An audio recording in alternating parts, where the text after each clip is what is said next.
Buen día. El grupo de estudiantes de la carrera de Psicología de la Universidad de Yacambú, conformado por Gledys Arellano, Saimi Brito, Mari Barrios, Paula Parra y quien les habla, Isabel Marcano, haremos una pequeña exposición sobre la percepción, su diferencia entre sensación y percepción, umbrales, teorías, sistemas sensoriales, modalidades perceptivas y tipos de percepción.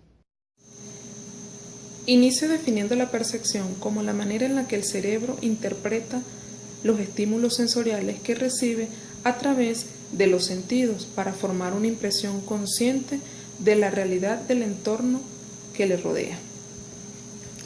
Por lo tanto, la percepción se relaciona intrínsecamente con las sensaciones y de manera especial con los sentidos de una persona.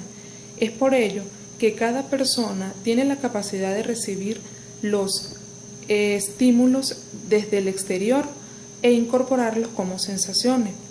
Por lo tanto, podría decirse que la percepción es el primer acto o el primer proceso cognitivo, donde el sujeto capta información que luego interpreta y comprende para hacerse una representación de la realidad de su entorno.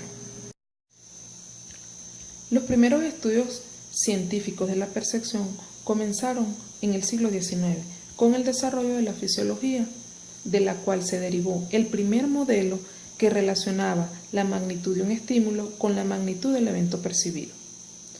Algunos de los investigadores más relevantes en el estudio de la percepción fueron Hermann Helmholtz, quien fue un médico alemán que realizó experimentos y estudios con la oftalmología y la acústica, es decir, que sus investigaciones se basaron en las respuestas de los estímulos sensoriales, específicamente en la parte auditiva y visual.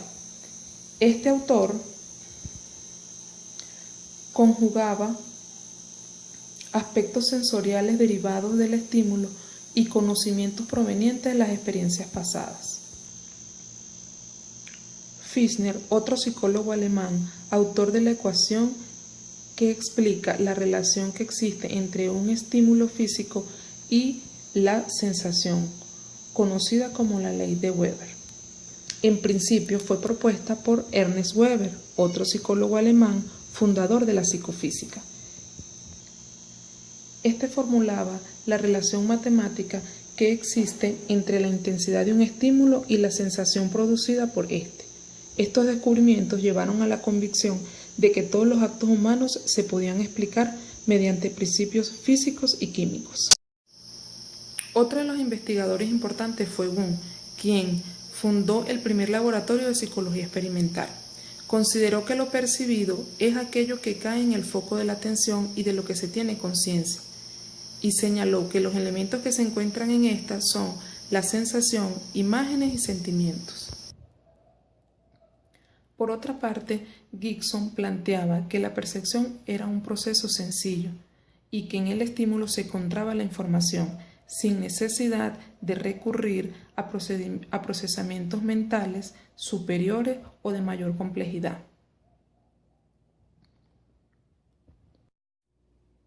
Para finalizar, tenemos a Max Weidermer, Kurt Kofka y Wolfgang Köhler, psicólogos fundadores de la psicología de la Gestalt, corriente que ha realizado numerosos aportes al campo de la percepción. Estos autores señalaron ciertas leyes, donde establecen que la mente configura los elementos que llegan a través de los canales sensoriales, siendo su axioma principal: el todo es mayor a la suma de sus partes.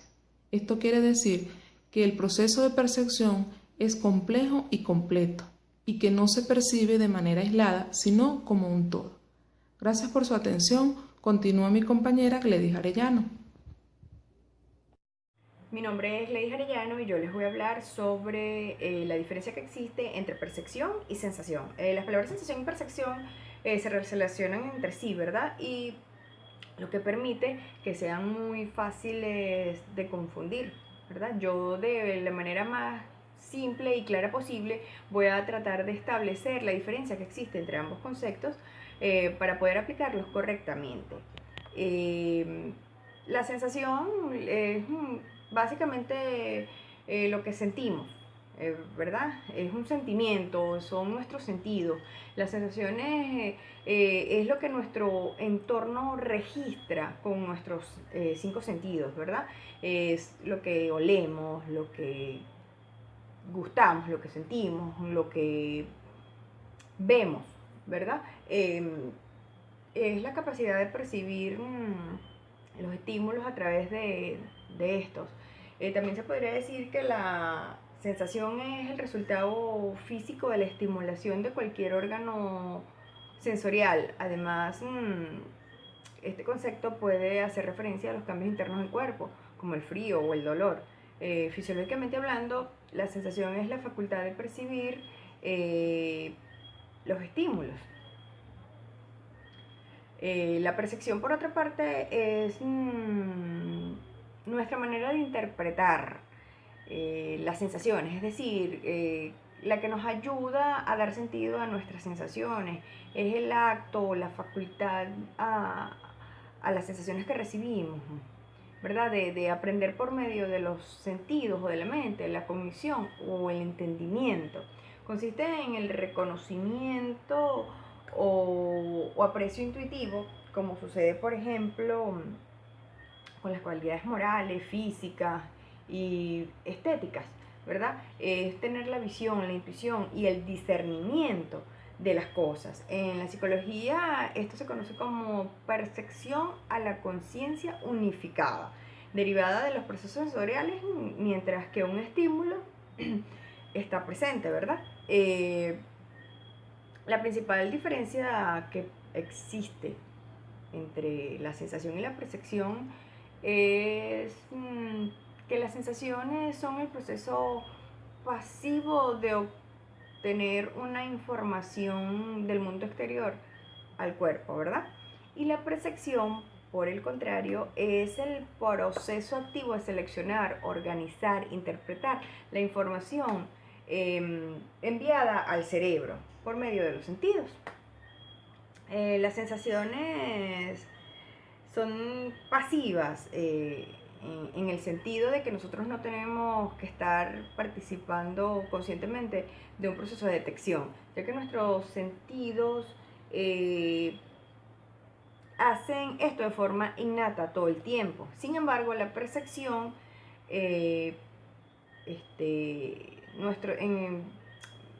nuestro cerebro en la percepción juega un papel muy importante, muy activo, ya que este es el que interpreta las sensaciones. La sensación es un proceso por el cual nosotros sentidos recogen información y la envían al cerebro. Los seres humanos somos capaces de detectar una gran cantidad de información en un momento dado, como por ejemplo la temperatura del ambiente, el brillo de las luces, una voz particular, algún sonido distante, alguna sirena o alarma, ¿verdad? De un coche, el olor de algún perfume, alguna voz particular. Nuestro cerebro a veces, debido al exceso de información que maneja, no la interpreta toda, o sea, en su totalidad, pues. Además, la percepción puede ser configurada por el aprendizaje, la memoria y la expectación. Un ejemplo claro y preciso entre sensación y percepción es cuando observamos un edificio a lo lejos, ¿verdad?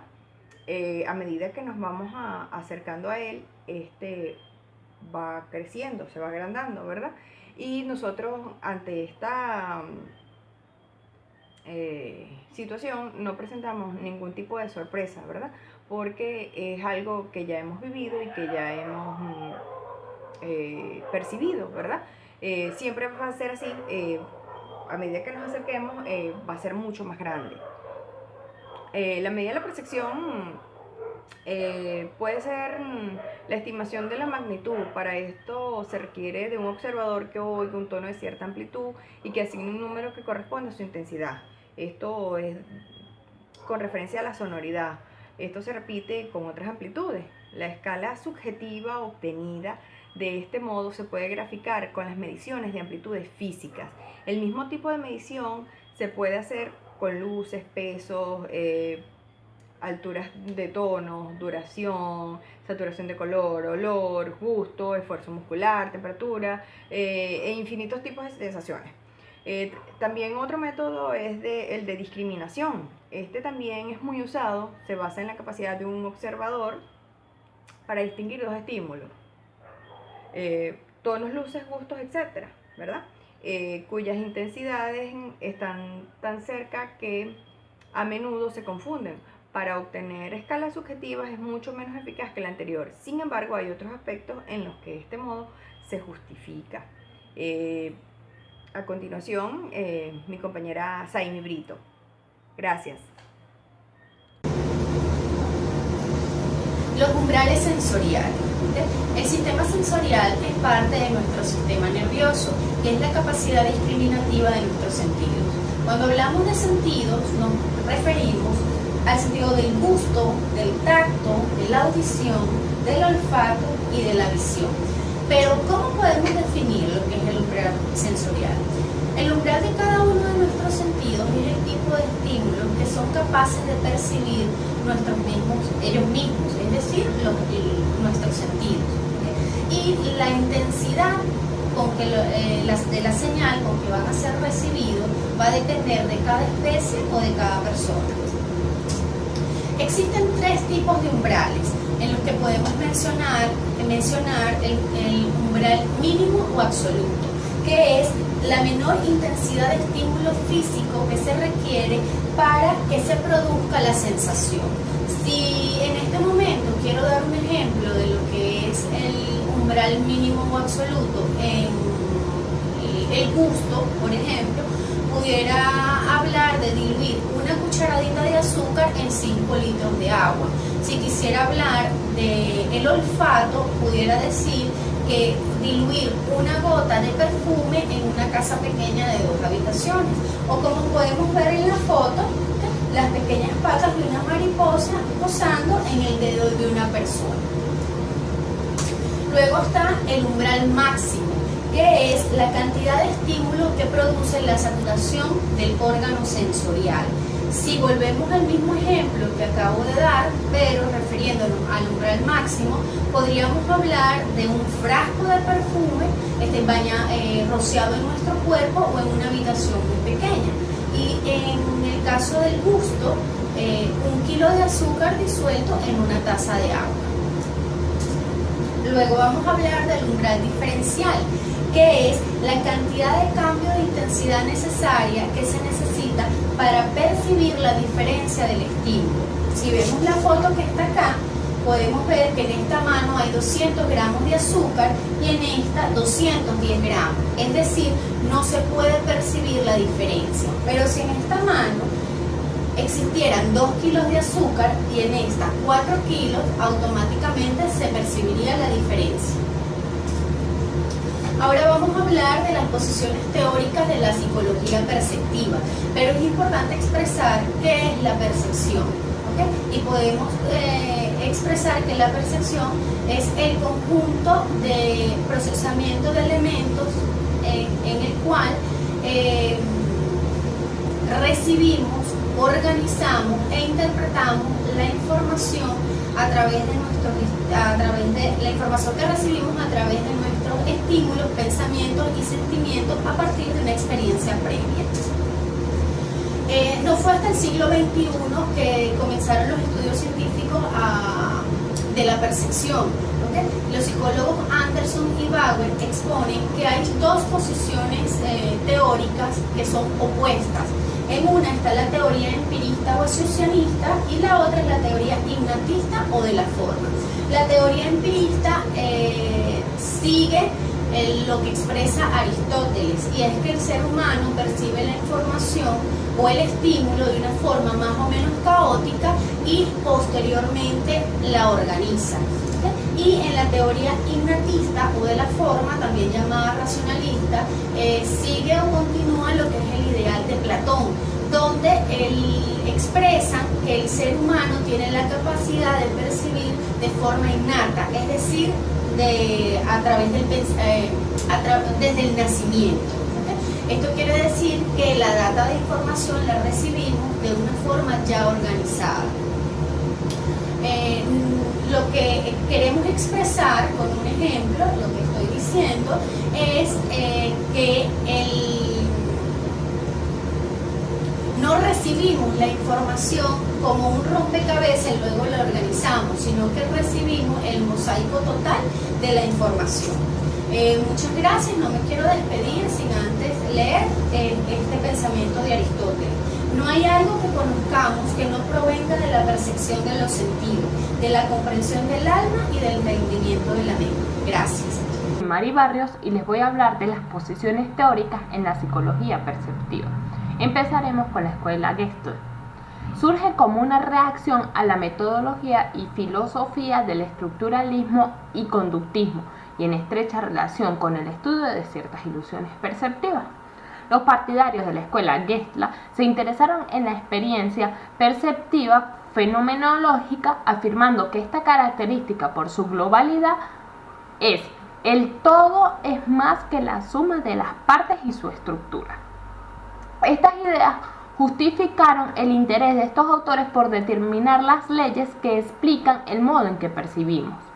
Estas leyes están relacionadas entre sí por dos aspectos generales: la organización perceptiva y la diferenciación entre figura y fondo. Para los partidarios de la Gestalt, estas leyes ponen de manifiesto la existencia de un principio general de la organización perceptiva, por lo cual ésta tiende a la simplicidad, la regularidad y la simetría. El conductismo, la característica resultante del conductismo radica en su método de estudio, que aplica nuevos estudios de laboratorio en lugar de los de introspección. Para Watson, fundador de la psicología conductual, es decir, el conductismo, el único modo de llegar a la comprensión de las acciones humanas es estudiando directamente el comportamiento y las conductas observables. El objetivo clave era determinar el tipo de respuesta que una persona daría en base a un estímulo determinado. El problema radica en la utilización de prácticas de laboratorio como marco para la objetividad de los resultados, pues para ello las teorías de Freud eran muy vagas y ambiguas. Para Watson, la conciencia no era necesaria en el proceso de evaluación de conductas, pues los estímulos condicionados darían respuestas condicionadas mucho más sólidas para el estudio de las conductas. La neuropsicología es el estudio de los trastornos de comportamientos cognitivos y emocionales en relación con disfunciones cerebrales. La neuropsicología es la disciplina que trata acerca de estas funciones mentales superiores en su relación con las estructuras cerebrales. Esta disciplina ocupa un lugar bastante relevante entre los diferentes campos implicados en el estudio de la neurociencia. Pues esto vio frutos y llegó a establecer ciertas correlaciones llamadas correlaciones anátomo-clínicas entre las lesiones cerebrales y las afecciones cerebrales, incluyendo las alteraciones de las funciones cognitivas. La neuropsicología clínica permitió así establecer una semiología de los trastornos cognitivos y emocionales asociados a una lesión cerebral o más ampliamente a una patología neurológica. La mayoría de los conocimientos acerca de los trastornos neuropsicológicos resultan de la descripción y el análisis de los estudios de los pacientes que presentan una lesión cerebral particular, o de estudios que comparan los grupos de pacientes, que son el grupo control y el grupo de pacientes que presentan unas topografías de lesiones cerebrales diferentes. La ecología perceptiva, este planteamiento también denominado de la percepción directa, está relacionado fundamentalmente con el trabajo de Gibson, un autor conductista que consideraba que la percepción está determinada únicamente por el complejo y por el complejo y continuamente cambiante patrón luminoso que llega hasta el sistema visual procedente de los distintos objetos que conforman nuestro entorno de disposición óptica. De acuerdo con Gibson, la disposición óptica cambia continuamente, pero no lo hace al azar, por lo que proporciona información invariante acerca de la disposición de los objetos en el espacio. Esta información invariante se presenta en diversos modos, como por ejemplo el flujo de diferentes patrones de textura, de movimiento y facilitaciones, las cuales contribuyen al significado del objeto para el observador. De acuerdo con estos planteamientos, Gibson defiende que la percepción ocurre porque los sistemas sensoriales están adaptados y sintonizados con las características de la información y así estimular la disposición óptica para captar de forma directa la información invariante proporcionada por esta. Bueno, mi nombre es Paola Parra, soy estudiante de la carrera de Psicología en la modalidad de distancia y en esta oportunidad voy a hablar un poco de lo que es el sistema sensorial y la percepción de visual, de forma, de profundidad y de movimiento. El sistema sensorial es parte del sistema nervioso responsable de procesar la información sensorial. Está formado por receptores sensoriales y partes del cerebro involucrada en la recepción sensorial. Los principales son la vista, el oído, el tacto, el gusto y el olfato. En la percepción visual tenemos que es la capacidad de interpretar la información y el entorno de los efectos visuales que llegan al ojo. Dicha percepción es también conocida como la visión. También podemos mencionar que es un proceso activo en el cual el cerebro puede transformar la información lumínica captada por el ojo en una recreación de la realidad externa. En la percepción de formas tenemos que nuestra percepción de forma no está apta para comprender un número limitado de elementos independientes. Ante una cantidad excesiva de elementos disonantes, nuestra percepción fracasa y lo rechaza. Esto hace que nuestro sistema perceptivo tienda a unificar y organizar los elementos de imágenes en unidades simples. Primero percibimos el conjunto y posteriormente identificamos las partes de este elemento. En la percepción de profundidad, la percepción de profundidad es la relación entre el objeto y el observador visual, de percibir el mundo en 3 dimensiones. En la percepción de movimiento, cuando un objeto se mueve frente a nuestros ojos, se van formando en nuestra retina una sucesión de imágenes. Estas imágenes se forman en diferentes regiones de la retina y nos dan la sensación de que se está moviendo. También podemos decir que podemos tener una sensación de movimiento por objetos que están en reposo y que aparecen y se desaparecen de manera apropiada. Esto causando en nuestra retina una sensación de movimiento. Y como ejemplo podemos poner lo que es en el sistema de los cines. El sistema del cine, cuando vamos al cine, lo que nosotros vemos en realidad son láminas pasando de una a otra, en una cantidad, en una velocidad rápida, causa la sensación a la retina de un movimiento, pero en realidad es un objeto que está estático.